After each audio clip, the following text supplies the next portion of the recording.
Welcome to the Develop Yourself podcast, where we teach you everything you need to land your first job as a software developer by learning to develop yourself, your skills, your network, and more. I'm Brian, your host. So what can you really expect as a software developer on the very first day of work? So about 10 years ago is when I started my very first day as a software developer, just like a little kid before the first day of school, except I was 30 with like 2 kids already, and I was a grown man trying to start my life over again. So I was super nervous. Back then, the internet was not just littered with stories about what to expect on the first day or, what it was really like to be a software engineer. And surprisingly, even 10 years later, there's still not a lot of great information about what do you actually do. It's like, yeah, coding is a big part of it, but what about all the other stuff? So maybe you are learning to code, maybe you're getting ready for your first day, maybe you're already in your first day, maybe you're starting a new job. I think this story is going to help you understand what you actually expected in that first day, month, week on the job, how you can prepare best for those times, and a little bit about the life of software developers, because too often we get sidetracked by what we see on Instagram or TikTok and think the big bag, the chill schedule, just work remote. And that is experience for some, but that was not my experience in the beginning at all. So the way mine started out was it was the night before my birthday, and my family had just left town for a short vacation in Lake Tahoe. I had been studying like feverishly for 2 weeks before this. I got hired and I was like, oh my God, I quit my job. I was, just had been sober also for like about a year. And I was unsure and really nervous. I didn't know what the hell to expect. The manager mentioned C#, SQL, and JavaScript. I kind of knew JavaScript. I bought a Udemy course for C# and SQL. And when I went through them, it just got me more confused. I hate to even admit this. I bought a big old book, like a big book on C#. And I just was like reading this book and it just was getting me more and more confused. And I was like, how do I learn this stuff? What's going to happen? Am I going to get fired on the very first day? I was like mostly self-taught at this point. I hadn't even finished the boot camp that I enrolled in before I got hired. So here I was the night before, about to start my new job, my new life, and I had no clue. And I'm like, what a way to start. Am I going to get freaking fired on my birthday? Am I going to walk in there? And are they just going to hand me some assignments and just see how it goes? How many questions should I ask? Is it too soon to ask questions? What do they expect? I don't know. I have no clue. I felt like this a few times, actually. Even after my second and third job, I was thinking, oh, what's going to happen at this one? Am I going to walk in? Are they going to just start, pounding me with different stuff to do? And that can be the reality. In general, though, I think my experience is more like the experience that you are going to have. And at Parsity, we actually just finished up a very brief internship. We're going to do another one. And they're interesting because you kind of are doing a trial by fire type of experience where you're coming in to, a small place typically that's saying, hey, here's a project. You kind of figured out you may be the only software engineer on site. And that can be a bit stressful because then you really are like the first and last line of defense. In most teams, though, I started on mostly a small team. I've worked on mostly small teams throughout my career. And the onboarding experience that I had here is pretty much like what I think you can expect. So I showed up prepared to be fired, basically. I was like, okay, well, hey, you know what? I switched careers. I started a new life. Worst case scenario, I got to start over again. I'm already broke. What does it matter, right? I wasn't like I was balling out here or quitting some high paid gig. I was like, I have nothing to lose. Spoiler alert, I didn't get fired that first day. I've gone through this first day experience, 5 times since then, even more with the contracts I've done. And most people I've spoken to have had a similar experience as well. And at this point, I've gotten all the way up to engineering manager, and I fully understand how it feels on that first day. And I try to be aware of that and try to make people feel at ease when they come in. And honestly, most places for the first 30 days, you don't have a whole lot of expectations besides not to break too much stuff. So if maybe you're out there thinking, what the hell is going to happen to you when you go on there? And they know at this point, once you're hired, they know you're some level of junior if they've at all interviewed you, and they have their expectations appropriately set, right? You don't hire a junior and say, hey, come on in here and, do some mission critical thing because they know you're going to just break stuff, right? So I spent every first day at a new job doing one thing, which is just getting set up. Means going to your workstation, getting your computer, usually in the mail or at the office site, and then setting up all the different things you need to set up, all the boring junk, email, the dev tools, VS Code, depending on the complexity of the app. I try to get a local version running on my machine. So they'll give you access to the code base. You'll clone it, and then you will try to get it running. And that's not likely going to happen the first day. At this point, everything is a black box. Common phrase in software development, black box, meaning this is a unknown thing. So I'm looking into something and I have zero clue how it works, and I'm unsure of how things are related. I don't really know what the code is supposed to do or how this app even works. That's totally okay. In fact, that's expected. Depending on the complexity of the app, like if you're at a massive place like Google, it could take 6 months. I was at a very complex startup that took 6 months to a year typically to onboard somebody. They said for me, the expectation was about a year in, I should have a very strong familiarity with the system. That was 1 year to get familiar with the system because it was fairly complex. I'm a big believer in writing things down. So usually on the first day, I'll write down all the questions I want to ask to a teammate about a process or things that are unclear. You want to ask as many questions as you can at this stage, because right now people have the most tolerance for you that they'll have in your entire career there. In the time you spend there, if you're there for 6 months and you ask how the hot potato service works on day 120, they're going to look at you a lot funnier than if you ask it on day one. On day one, they're like, oh, I'm happy to tell you. On day 120, they're thinking, wait, you don't know that yet? Why don't you know that yet? Why didn't you ask this earlier? Also, hot pro tip here. If you are new to a job and it's an in-person one, bring a notebook.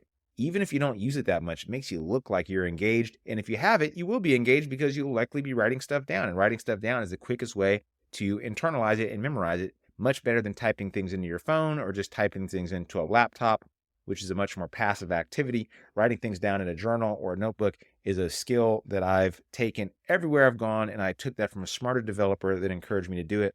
Excellent, excellent piece of advice. It's something that I've done to this day. So during that first week, in between all the administrative tasks like setting up things and going to healthcare, finding where the bathroom is, you'll probably also be writing some code, right?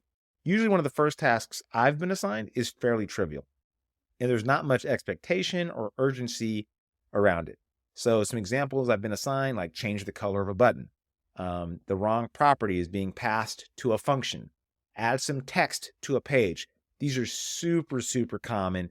It'd be really weird if they say, hey, how about you update a column in a SQL database if you're a junior, because the threshold for that to go wrong is high, right? So they wouldn't want to give you things where you have the potential to have something very, very bad happen. The tasks are supposed to introduce you to the team's processes for writing code. So your code will likely go through a code review, where another developer will let you know of any issues in the code or styling changes you need to make. This is a very, very typical process. In fact, this is why we do something similar at Parsity.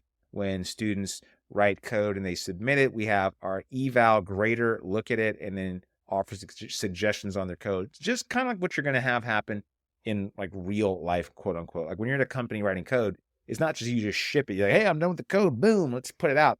It has to go through a series of reviews, and that was a big shocker for me, coming from a self-taught background.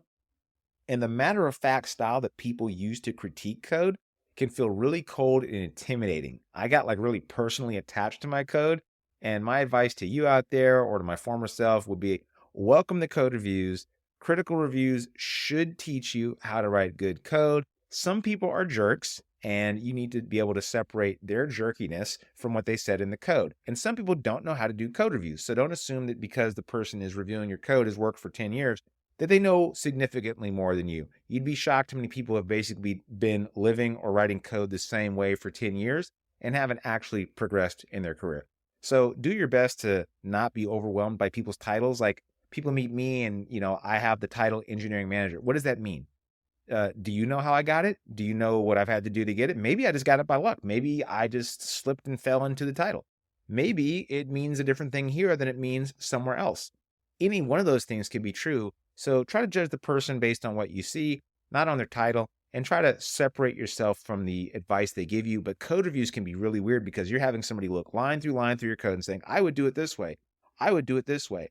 And the more you can ask questions and be involved in that process, the better you're going to be, and the more respect you're going to get from your teammates, rather than just saying, yes, yes, yes, yes, yes, whatever you say. And there's ways to do this. And it is really interesting how code reviews can become an interesting part of the engineering culture in like every company because they're so different how people do them and they can be emotional. But anyway, that was one of the biggest shockers I learned from getting on a team was how much like back and forth there'd be on changing code.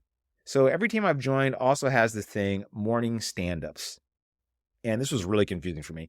So basically everybody gathers around in the morning and the team lead or the manager, they say, hey, what did you do yesterday? What are you going to do today? Do you have anything that's blocking you? It's a short, should be short thing where they'll ask you to stand up or like literally you're sitting, but it's called stand up and you'll say what you did. And it's kind of pointless, but it can be helpful if you don't really talk to your teammates too often to hear what they're working on. If anything's blocking them, they might say, I was working on ticket, 1, 2, 3, 4 yesterday, and then I got kind of close to fixing it. I think it'll be resolved by tomorrow. And I'm being blocked by this other service that isn't quite working. And then somebody else might say, I can help you out. And that's ideally how it goes. In reality, how it goes is it's just kind of like, you're just going through the motions. I'll be honest. A lot of people hate doing stand-up. It is a fact of life, and you're going to deal with it at some point in your developer career. So this is the period where, again, you should be asking all these questions about how the code works. A good rule of thumb is to spend about 15 to 30 minutes researching a question until you ask a teammate for help. So that is where I see most juniors tend to kind of fail at this. They'll sit around maybe for a day, maybe a week I've seen, and not know how to get something done. And they're just too afraid to admit it, especially if they're remote. So people that are remote have even more trouble, I think, understanding when it's appropriate to ask for help, or even thinking, can I ever ask for help? And yes, you should be asking for help, especially in the beginning. One good way to do it, if you're remote, like many of us are, is to hit somebody on Slack or whatever messaging service you use, which is Slack or Teams, almost without a doubt, and say, hey, if you're not too busy, do you mind if we can take a look at this particular issue?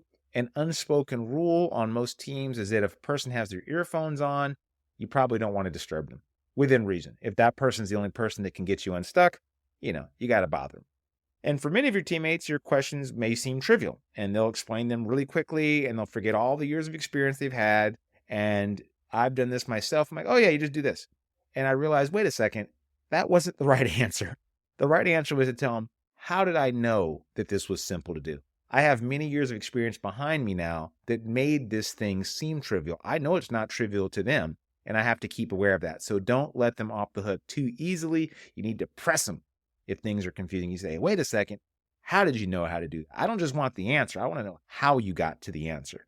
Because if you just get the answers, that's going to lead you to being a copy-paste cowboy, cowgirl coder, a person that doesn't really understand what you're doing. You're just getting stuff done, and that'll get you by for at least a couple years. But you want to be good at what you do.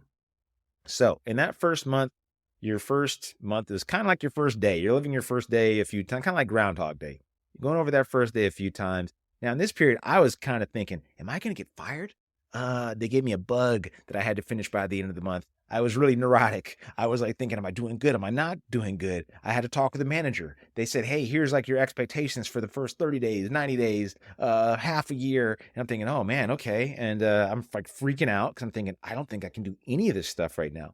But by the end of the first month, I had a decent understanding of processes like code reviews, how to get my code from my machine into the live site. I had a decent, very, very loose grip on this kind of thing. It took me about half a year before I started making significant contributions to the team. I think that is totally normal. I think even up to a year can feel normal. And by the way, I didn't feel really confident until about a solid year into that first job. Do I think that's normal? No. Do I think it's abnormal? Also, no. I've seen people take at least 3 months to feel okay. I've seen some people take a year to feel okay. I've seen a lot of people take around 6 months to start feeling like, okay, I feel all right on the team. I feel like I can kind of do some things. I'm not too much of a burden at this point. And I'll be very honest. When you first start a team and you're junior, you're a bit of a burden. That's the cost of hiring juniors. They need way more handholding. And you may be wondering, why the hell do people hire juniors in the first place? First of all, seniors are incredibly expensive to hire. They typically don't last very long because they're in high demand. And so you can waste a lot of money on one if you don't have tasks that require seniors. If you say, you know what, we're willing to take a little bit of a gamble on a couple juniors, and if we train them and they stay here, well, guess what? We got mid-level developers that we paid for at a junior price. So it's a very economical decision to do, and it can work out in your favor the longer they stay. The longer they stay, their salaries typically won't keep up with their title, if that makes sense. So if they went to another company as a senior, their salary would increase dramatically. If they stayed there and got the annual 3%, 5% increase, well, then guess what? You've got a crazy deal on senior level talent that just didn't leave. On a totally other side note, I suggest that if you do stay at a company beyond 2 to 3 years in your first job, you're likely losing a lot of money, and you should not be doing that. Okay, so now you've gotten through the first month, and you may be thinking, what's next? And so that time is when you're just keeping your head above water. You're going to need a little bit of blind faith in your abilities and know that one day you will be a regularly contributing member on the team.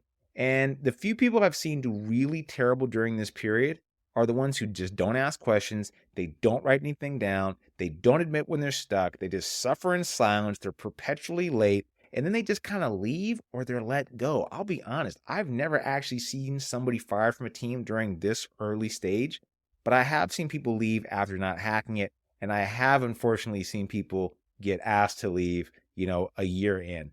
And that is a really sad situation to be in. So the more engaged you are, the more you're out there asking those questions, doing the difficult job of exposing things that you don't know early on, the more people are going to respect you and the easier it's going to get for you later on. I hope this was helpful for you. And if you're up the night before or you're the day of driving to your first day of work as a software developer, don't trip. You got this. And if you're not yet a software developer and you want to learn, then, obviously join us at Parsity.io. And if you don't know how to write JavaScript at all, you don't know how to write a for loop, then go to dev30.xyz, join us there, learn JavaScript, kill it there, get your first job. Don't be a neurotic weirdo like me. See you around. That'll do it for today's episode of the Develop Yourself podcast. To learn more about becoming a software engineer with us, then check out Parsity.io. If you're not quite ready for that, then jump into our dev30.xyz program, which is 30 days of working on your mindset, habits, and JavaScript skills. Totally worth it. See you next week.